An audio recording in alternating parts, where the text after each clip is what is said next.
Before I start my speech, I want to make a disclaimer that my speech contains intense topics that may be triggering for those who have experienced trauma in areas of violence, sexual assault, or other forms of abuse. I'll be very sensitive and my intention is to inform, not to offend or hurt.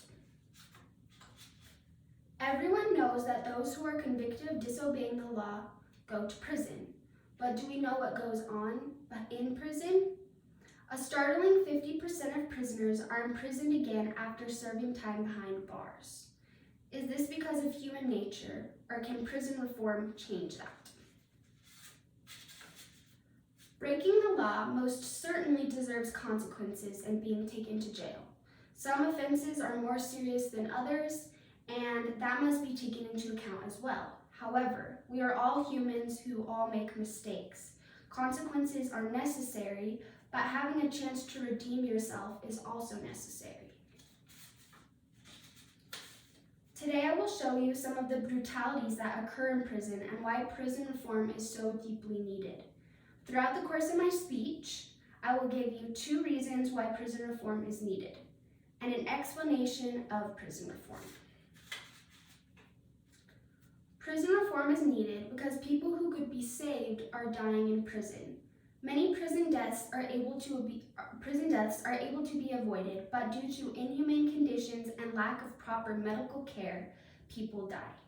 An article, Dying Behind Bars, published by Condé Nast Publications, Inc., Isle Press, the author of the article, presents law professor Andrea Armstrong's statement in question. The pattern of humiliation and coercion witnessed in jail led Armstrong to wonder what happened when there were no legal observers around. Prisoners become ill in prison and often die. In the free world, people can be nursed back to health, be given medicine, and can go to a doctor. In prison, small illnesses can be deadly to them. There are reports of people with end-stage cancer that have never been treated and end up dying. Prisoners can ask for medical assistance for weeks, months, and even years before getting medical assistance, and this ends up being devastating for them. This presents a moral question. When a person has done wrong, do they deserve the same standard of health care as a free world person? These diseases are left unnamed and untreated. Prisoners can't even escape this when being released into the real world, because when they are released into the real world, they have these conditions that have already progressed very, very much, and they die even when they come out of prison because of the progression of the disease. There's no chance for them to make a better life for themselves. These sad facts often go unnoticed.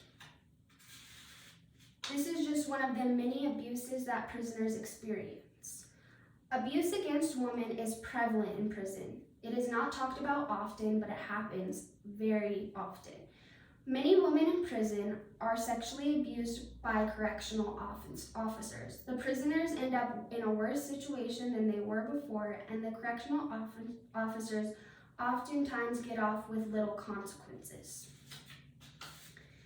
In 2003, an article labeled Sexual Misconduct in Women's Facilities, the Current Climate, published by American Correctional Association, Incorporated, the author Alex Kuhlman investigates cases of sexual assault in various prisons.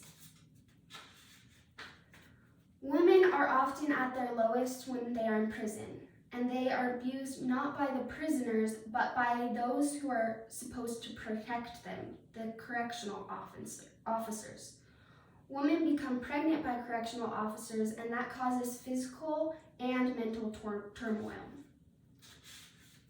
They are not only physically abused and sexually assaulted, but they are verbally abused by the correctional officers. And the correctional officers can often get away with crude comments because it is hard to report and see.